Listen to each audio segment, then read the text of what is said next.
How do you keep believing? You have to be planted. Plant yourself in a place where the word is prevalent and the people around you are continually speaking and living it. Some of the things you are praying for right now have not been manifested because it's not yet their season.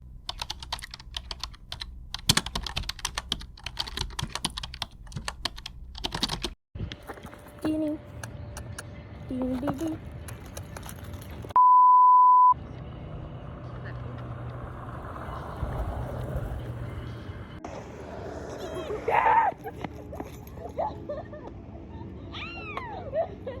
I saw you see me. I was gonna go around you, but I didn't know if you were gonna go forward or backward. I saw it to stop, and you just kept going forward. Everything that I've had planned for myself has been shifted in some way. I'm grateful every day that God has surrounded me with people who push me to be better. This is still kind of nice though. It's a vibe. I like it. Yeah. I'm grateful for every opportunity He has given me and opportunities He's gonna give me later on down the line. Joyce. You don't like it? Hello? What the caramel? Is it not sweet enough? It's coffee. Yeah. It's a macchiato. I don't like Yato. You don't like coffee? Oh. So dumb. I like it. What I do now? It's just milk and coffee. I don't like milk.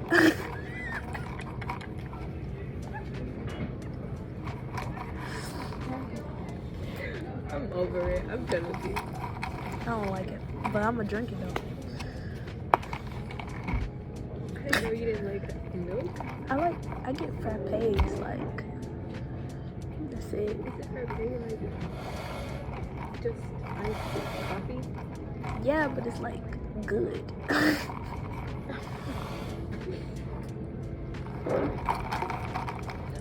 You might like it later. It's still fresh. Say hi, Ma. I'm pretty sure I've said this in previous entries, but I used to worry and overthink my future a lot. As I started reading prayer books and the Bible more, I realized it was me having a lack of faith in what God had in store for me. It was a lack of trust and confusion there. I asked God to take it away and that I fully trusted Him. He's never led me wrong before.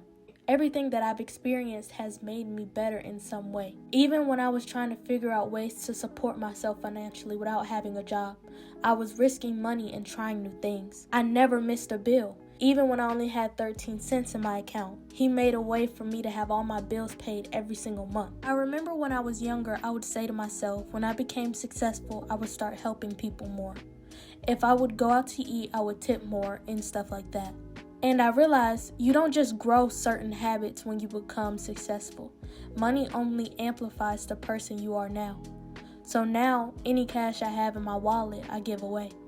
Not only in this visual diary will you see me grow, but you will see people grow with me as well. And my older sister is one of those people. Her story is just as important as mine. I can't see her now.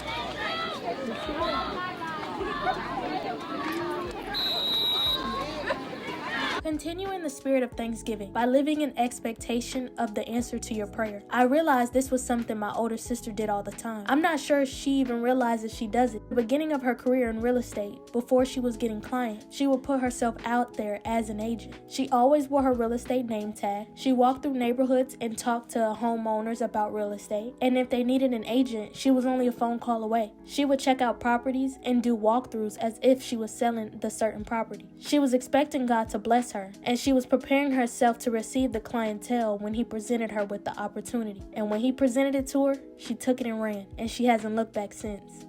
Welcome to an open house by Aaron Bird. If you have not been here, tune in for a great show. If you've been to one of my open houses, that's why you're here again. Matthew chapter 7 verse 7 says, "Ask and it will be given to you. Seek and you will find. Knock and the door will be open to you." Now I make it a habit to make room for my blessings. For example, I redid my whole room and created a trading setup and a place to create content. Even though I'm not a full-time trader, I know one day I will be in God's timing. I set up my desk not having a desktop to put on it, but I knew one day I would have one. And the day after I painted my desk and put it in my room, my grandpa Tony called me and told me he was giving me the money for my desktop. I ordered it that day.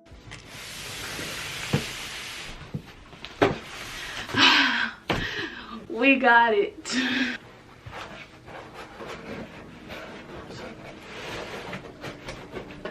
Dang.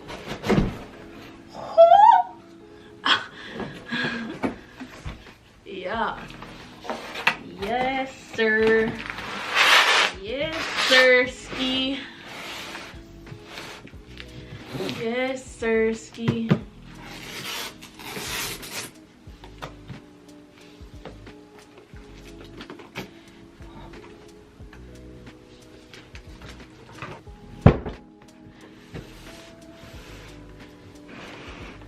Yes, sir. In my stock portfolio, I created a separate account, and it has no stocks in it. It's set up as a place to put my profits when I become a full-time trader. This is my blessings account. I know God is going to bless me, and I'm showing God I have a place to put that blessing. Like, I had a stock account for a year before my mom created hers. My mom just started in November of last year, yeah. And now she called me excited. And since then, 3 out of the 4 companies she owned all are in profit right now. That's only a 6-month window. And the only reason the other one is not in profit is because I got her into it too high, and the market started dipping. She had got into Square, right? Square Reader? Yeah, Square. We use it at our job, Square Payment. Basically, I feel like everyone's like, that's what the world is gonna come to. Fintech. Everybody's using fintech. When you do online banking, that's fintech. When you Square Reader, when people they do Apple Pay and stuff, that's fintech. So Square Reader, Square is one of them. It's owned by the guy who used to own Twitter. He don't own Twitter no more. What's his name? I forgot his name. I don't know. I forgot his name too. Yeah, he owns Square too. Okay. And Dang. so the highest Square went to was like 200 and something. And I told my mom, I was like, okay, once it gets under 200, buy some. So I had got her in at like 190. Oh. 190, Yeah. I think. Square started to drop because the market started to drop. You know, inflation, blah blah blah blah blah. The government put too much money in. It's gotta correct itself. But they know they don't usually last longer than 3 years. Like since 1940, we probably had the stock market has crashed probably like 11 times, and it's always corrected itself. That's why people are like, yeah, I'm scared to go about stocks. I'm like, look at the stats. It always corrected itself. Yeah. 2008 always corrected itself. 2020 corrected itself. The only way we're gonna have another Great Depression is if everybody just jumping in there, snatching everything out at the same time. Mm-hmm. So, and then it started to go down. So I'm like, What's the lowest did it get? 80 something Ooh, dollars. wow. But the thing about a long-term investor, they love when the stock market falls. Cause like, think about when you go into a store and you go in there and everything is 70% off on the items that you usually get. You pay full price for it. I'm going in there and buying multiple. Mm-hmm. Yeah. So It's like the stocks, yeah. Okay, it went down to 80 something. I'm just, more. and as you buy more, your average goes down. Mm-hmm. So say she got at 86, and she buys like 6 shares or something. Blah, blah, blah. I forgot how many she got, but she ended up getting it under. She brought her average down to like 1. Dang, I should call it. It was like 1. Let's just say 126. Okay. Right. Okay, that's way better than 190. Yeah. Last week it went back up to 140. So she's profited. From those 6 stocks, and then okay. So yeah, you just keep playing the game over and over again, and that's why long-term investors love when the stock market is down because it brings their averages Especially down. when the war, they were like scared about World War III. That's when people I should gone in there. Yeah, that's when you get in because the prices are low. Like for me, for someone who I haven't bought Square, my best price was to get in at $80 something. The lowest it went to was like 86. And it went back up to 140. Ooh. That's so What's good. the difference? Yes. And think if you have multiple shares. You said that's $60? Say I bought 5 of them. What's 60 times? What's that? 300? It's $300, bro. It's all math, man. People, You just gotta have money to do it. not even like you spend $50 on the most dumbest things. I'm learning to be more open with the things I share. Don't get me wrong. I only let people know what I want them to know. I like to be in control of my own narrative. But being more open has shown me that a lot of people can relate to the things I'm going through. And my story could help or inspire someone else. So why hide it? I truly believe a lot of times God will make you go through something not only for you to learn from that situation, but to be able to help others when they go through the same thing. I believe He brings certain people back into your life for a reason. For example, with my friend Amaya. She recently has come back into my life, and I'm excited to see what God does with our friendship. When I first met Joyce, I didn't expect our friendship to be what it is today. I told Amaya God brought us back in this specific time for a reason. We have a lot to learn from each other. That girl looking for inspiration. Talk about some No. Oh my god. Which one's cute? Which one should I do? None of them. I'm thinking. Look at the head. Look at the head. Ah!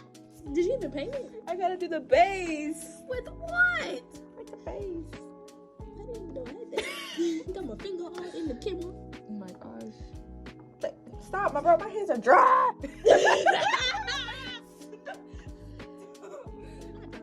God, Sonia. We're about to do an interview with Joyce. Hi everybody. I'm 19. I'm single. All right, that's it. This is Amaya. Mara Brummas. Alright, I want to have a really good conversation today. Okay. This really just goes out to parents, because I feel like a lot of parents need to hear this. Their child's point of view, because a lot of times your kids are afraid to express how they really feel, or sometimes they don't even know how they really feel because they also don't know how you're going to take it. I realized that I didn't like working for people when I got my first job. And that's just, I realized that that wasn't the path for me, and explaining that to my parents was very hard because, you know how your family is. Like, if you tell your parents you don't want to work, it's like, so what you gonna do? I don't know. That's what I'm trying to figure out. But people tend to not give their kids that time to figure it out, because you have to understand that sometimes you don't necessarily have the answers that your child is looking for, so they have to go find them answers for themselves, and that comes with time and experience. Now, to the kids who actually be in their parents' house and they don't do nothing but sit at home, watch TV all day, nothing productive, I ain't talking about them kids. I'm talking about the ones who are actually, trying. And a lot of things come with trial and error. That's how it was with me. I kind of used college as an excuse to find myself, because the only options that was really presented to me was college or the military. To be honest, I didn't want to do neither. With school, I didn't really know what I wanted to do, but I know I didn't want to work for somebody for the rest of my life. I knew that wasn't the path that I wanted to take. So I kind of used school as a way to find the things that I wanted to do, and I was able to find something that I'm passionate about and I like. Now, with that, that didn't come to like my last 6 months of school. I'm literally on my last 2 months of school, and I just figured out what I'm really passionate about, this year, the beginning of this year, probably like February, and we're in March. Like, I dibbled and dabbled and tried different things, and now I find something that I'm willing to stick to, and I'm willing to put all my energy in studying into and learning to get better.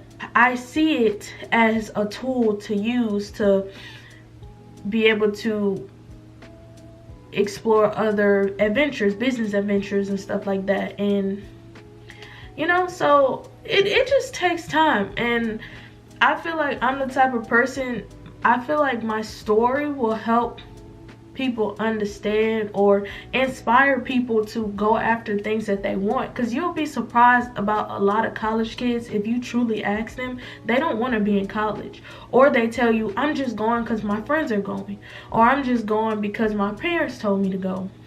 They really don't know. And then you wonder why they change their major so many times. You wonder why they end up dropping out of school and having debt. You wonder why they do all these things. But a lot of this stuff could have been avoided if they would have just had the conversation. But sometimes people don't feel comfortable coming to their parents and having those type of conversations because it's just hard. It is. So it is what it is, man. It's kind of hard to explain. But that's why I'm doing this visual diary and everything, to show my story. It's not easy. I'm not gonna lie and say it's easy. It's very hard. It has its moments where you want to give up, but you realize that you can't. You can't give up. You really can't. Because now you're putting all the pressure on yourself, and it's all up to you to figure it out. It's really up to you to figure it out.